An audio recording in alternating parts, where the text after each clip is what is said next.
Estudos médicos militares indicaram que uma das principais causas de morte em campo, foram as hemorragias de áreas juncionais. Essa publicação é de 2011, desse autor renomado aí, indicou que foi uma das principais causas de morte em campo. Para isso, para auxiliar o seu preenchimento, essa técnica que você utilizou para manter a pressão lá, para auxiliar, esse primeiro atendimento que você deu, foi feito alguns torniquetes para serem utilizados nas áreas juncionais. Por isso que são chamados de torniquetes juncionais. Então, para a gente fazer uma revisão ali, na área do preenchimento, utilizar ali o torniquete, os vasos femorais, por exemplo, na região femoral ali, ele passa próximo ali à genitália, mais ou menos uns 2 dedos lateral ali, onde vocês estão vendo ali nos slides, aquela região vermelha ali, estão os vasos femorais. Abaixo daquele ligamento, vaso femoral, acima dele o vaso ilíaco. Então até ajuda a explicar aquela situação do joelho, onde é que você vai tentar pegar ali, justamente na compressão ali, nessa região aí, esse vaso ilíaco aí para parar o sangramento, até que você escolha o seu equipamento.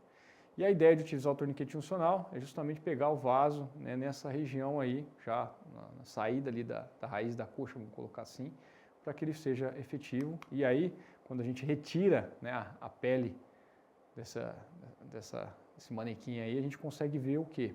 Justamente o ligamento inguinal, ali a gente consegue ver o vaso ilíaco, depois daquela linha azul que vocês estão vendo lá, que é o ligamento inguinal. Então, para baixo, em direção à coxa, o vaso femoral. E para cima dele, o vaso ilíaco. Então, o vaso ilíaco está praticamente dentro da cavidade abdominal.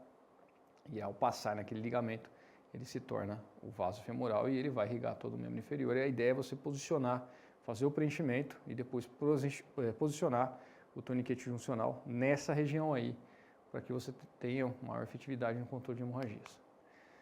Até 2020, aproximadamente, o TC3 ele recomendava 3 tipos de torniquetes. O mais antigo deles, o Combat Reed Clamp, ou CROC, depois o Juncional Emergency Treatment Tool, que é o JET, e o SAN Juncional, que eram os torniquetes recomendados pelo guideline do TC3. Recentemente, de acordo com a última utilização, ele continua recomendando que você utilize esses torniquetes funcionais, entretanto ele não fala mais em qual deles, ele não sugere nenhuma marca, ele fala que tem que ser uma marca reconhecida pelo FDA lá nos Estados Unidos e teoricamente pela Anvisa aqui no Brasil. Aqui no Brasil, dos 3, o que nós temos aqui comercialmente e com rede da Anvisa e tudo mais, é o SAN Juncional, Então é um equipamento que está disponível aqui no nosso país e tem os devidos registros, a gente pode utilizar como equipamento. Então talvez fique uma sugestão aí de possibilidade de torniquete juncional para você utilizar nesse tipo de ferimento. Então tá aí os 3 torniquetes, Combat Reed Clamp, que é o mais antigo, realmente parece um trambolhão, ele é bem robusto, a gente vai ver o funcionamento dele, eu vou passar um vídeo de cada um deles para vocês poderem entender. E aí depois o JET e o SAN, sucessivamente. E aí os vídeos a gente vai poder explicar melhor para os senhores aí o funcionamento. Então o primeiro vídeo, o CROC Combat Reed Clamp. Então tá lá o torniquete CROC, ele vem aquela bolsinha ali, porque, como eu falei aí, meio trambolhão, meio ruim de carregar, então operacionalmente falando ele é bem complicado de carregar, normalmente ele já fica um ponto de concentração de vítimas, ou já num veículo, automotor aí ou na aeronave. Então ele vem na malinha, você tem que abrir ele lá, tem que montar esse equipamento, por isso que eu costumo dizer que ele é um método, como colocar assim, adjuvante. Adjuvante você fez o preenchimento, que seria a primeira medida, e aí depois você aplicaria ele para manter esse preenchimento de uma maneira correta, porque, como vocês podem ver aí, ele demora um pouquinho para montar, Então, imagine a vítima sangrando e você tendo que montar, o torniquete aí para colocar nessa vítima aí. Então, talvez dessa forma aí, depois de fazer o preenchimento, seja a forma mais adequada aí de você utilizar esse equipamento. Então, é uma espécie de uma morsa, Ele está montando lá. Aquela estrutura branca ali, ela vai ficar posicionada lá na área juncional. Então ali tem os ajustes, né, de altura e de profundidade. Então ele vai ser colocado na região juncional ali, posicionado. Eu já treinei com esse equipamento, realmente é um equipamento complicado de se montar, né, de se operar com ele. É o primeiro que saiu dos torniquetes, né? E a ideia, né, a gente tentar delimitar aquela área como eu mostrei na anatomia lá, ou então onde você fez o preenchimento, né? Ali na região do preenchimento ali, tentando pegar o vaso até às vezes acima ali do preenchimento onde você fez. Pegar o vaso ali na transição ilíaco, né, para femoral.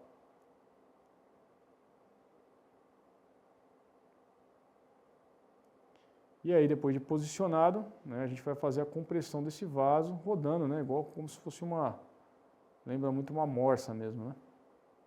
Que aí essa estrutura plástica aí, né, ela vai comprimir a artéria contra a estrutura óssea do seu quadril, do osso da bacia. Depois, teoricamente, né, para a gente ver se está tudo bem, né, tem que checar o pulso. Ali no caso ele está indo para o pulso tibial posterior, para ver se teve êxito ali no controle da hemorragia. Anotar o horário que você aplicou, assim como o torniquete.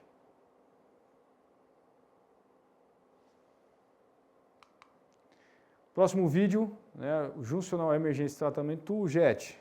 Então, da mesma forma, né, esse equipamento agora ele evoluiu, ele ficou um pouco mais portátil, apesar de ser grande ainda para carregar, né, na mochila e tudo mais. Normalmente ele fica mais restrito a uma área mais de concentração de vítimas, né, ou ao veículo que você escolheu para operar. E da mesma forma você vai passar, né, na região posterior lá, e agora ele pode ser utilizado bilateralmente, né, nos dois membros, né. As estatísticas do americano, existem bastante ferimentos por amputação, né, ao pisar em dispositivos explosivos improvisados. Então passa a ser mais comum para eles terem amputações dos dois lados. E aí com esse equipamento você teoricamente conseguiria ocluir aí as duas artérias, né, ilíaco-femoral ali, conseguindo controlar a hemorragia nos dois membros. Então, o mesmo esquema, né, vai posicionar lá na área juncional lá, para você fazer a compressão dessa artéria ilíaco-femoral.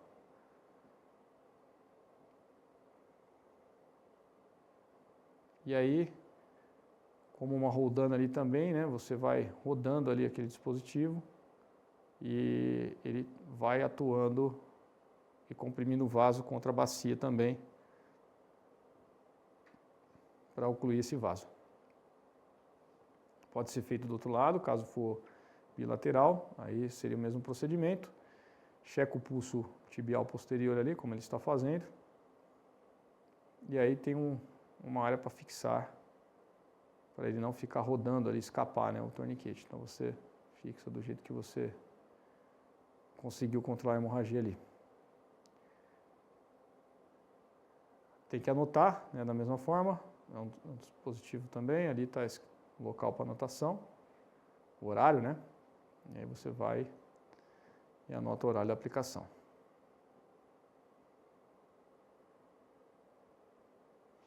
Próximo dispositivo é o dispositivo que a gente tem no Brasil, Sunjunctional.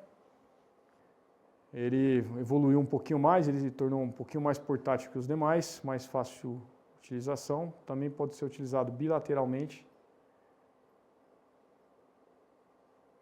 E a ideia, da mesma forma, é você fazer a compressão nessa transição da artéria ilíaco-femoral. Então vai passar na região posterior. Para quem conhece a cinta pélvica, né, que é para controle de hemorragias também, ele também serve para isso. Ele pode ser utilizado como uma cinta pélvica também, na fratura de bacia. Então ele tem um sistema de trava, você vai fazer o aperto, vai fazer o travamento, e ali vai estar posicionado o dispositivo pneumático. Você vai usar uma perinha ali igual do esfigmomanômetro e aí através desse dispositivo pneumático você vai fazer a compressão da artéria contra o vaso ilíaco. E aí a gente checa o pulso tibial posterior. Idealmente temos que anotar o horário também da aplicação desse dispositivo.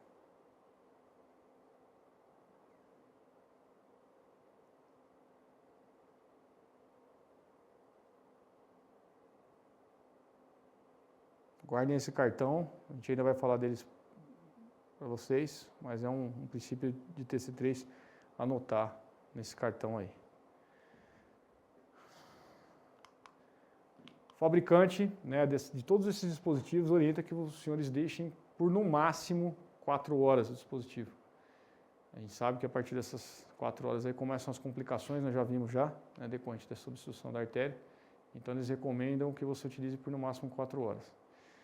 O problema desses dispositivos, né, ele é muito bom, a maioria, os 3 têm eficácia aí nos estudos e em práticas clínicas com maior de 95% de efetividade, os 3 deles. Só que o problema desse equipamento é quando você tem que se deslocar com a vítima, principalmente no campo tático, campo operacional. Os trabalhos mostraram que ele funciona somente em 30%, porque ele não consegue ficar fixo no local onde você colocou. Ao transportar, ao mexer a vítima, ele sai do local. Ele cai para uma efetividade de torno de 30%. Então tem esse porém, né? Esse pormenor aí, que ele perde efetividade quando você vai fazer o transporte dessa vítima. Dependendo da maneira que você vai fazer o transporte, ele pode se deslocar e não funcionar muito bem. Então tem essa desvantagem. Continuando com os dispositivos, vou apresentar 2 dispositivos que estão no TC3, né? São princípios do TC3, mas que infelizmente a gente não tem no Brasil ainda, né? Não tem nenhum dos 2 dispositivos registrados aqui para utilização, mas a gente vai apresentar aos senhores, né, que pode ser que esses dispositivos apareçam aqui no Brasil, pode ser que vocês tenham contato com o dispositivo e seria interessante vocês ter isso no arsenal dos senhores no controle de hemorragias. O primeiro deles é o Xstat, que é aquela seringa que vocês estão vendo ali que eu vou demonstrar o vídeo, e o outro é essa estrutura que parece uma presilha de mulher, né, que usa em cabelo, que é chamado de It Clamp. O It Clamp ele fecha a ferida e teoricamente o vaso sangrando lá vai formar um coágulo e ele vai acabar comprimindo esse vaso e parando o sangramento. Os trabalhos mostraram sua efetividade maior nos ferimentos do pescoço e da região do couro cabeludo. Ele pode até ser utilizado, né, como um dispositivo funcional, né, o fabricante recomenda que ele pode ser utilizado, mas os trabalhos mostraram, científicos, médicos, os estudos mostraram que ele é bem mais eficaz na região do pescoço e do couro cabeludo. E o Xstat, como vocês viram ali, possui grânulos. Antigamente, esses grânulos tinham, inclusive, quitosana. Atualmente, os mais recentes aí já falam que o fabricante diz que já não tem mais a quitosana, porque a ideia é que esses grânulos, vocês vão ver o vídeo agora, vão acompanhar, os grânulos eles vão aumentar de tamanho, vão absorver o líquido ali, e eles vão comprimir o vaso por compressão mecânica. Então, acompanhe o vídeo aí. Então, é um dispositivo que vem com um aplicador, esse aplicador parece uma seringa, ele tem tamanho número 30 e tamanho 12, ele pode ser utilizado nas áreas juncionais, axila e virilha. Então, o tamanho 30 e tamanho 12, ferimentos de maior orifício e ferimentos de menor orifício, normalmente saída e entrada. E ele é recomendado por ser utilizado em até 4 horas, com os torniquetes funcionais. Não deve ser utilizado na cavidade abdominal, nem torácica, né, porque ele precisa ter uma cavidade, né, para que esses grânulos cresçam e atuem. Se cai na cavidade torácica abdominal, assim como a gase, hemostática, ele não vai ter o seu efeito. Então precisa ter uma área pré-delimitada ali para você poder fazer o efeito compressivo. Então você vai puxar aquele êmbolo para posterior, né, retrair esse êmbolo, vai colocar dentro da ferida o máximo que você conseguir, e aí você vai jogando, né, o êmbolo para frente e ele vai jogando os grânulos dentro dessa ferida e ele vai aumentando de tamanho, conforme vocês estão vendo no vídeo aí. E aí, por efeito mecânico, essas mini esponjas elas aumentam de tamanho e de volume e fazem a compressão mecânica do vaso ali. Demonstrando que aparecem no raio-x, né, de sulfato de bário, e você pode ou não fazer um empacotamento depois de utilizado esse equipamento. Lembrando que o fabricante, né, sugere que você fique aí no máximo 4, estourando aí 6 horas. Em resumo, o senhor policial operacional, na nossa prática diária de atividade policial, os dispositivos mais comuns que a gente vai utilizar, com toda certeza, torniquete e a gás hemostático. E a gente aumentou o arsenal dos senhores aí de conhecimento com outros equipamentos que são previstos nos princípios de TC3, para que caso o senhor tenha esse equipamento, ou entre em contato com esse equipamento, saiba utilizar e possa ter maior efetividade no controle das hemorragias. Senhores, várias técnicas, vários procedimentos, né, um assunto extremamente importante e relevante, que é o que vai mais matar esse operacional. Vamos dar um intervalinho, aguardo vocês dentro de instantes aí, que tem mais alguns dispositivos ainda aí que podem auxiliá-los no controle das hemorragias. Até mais.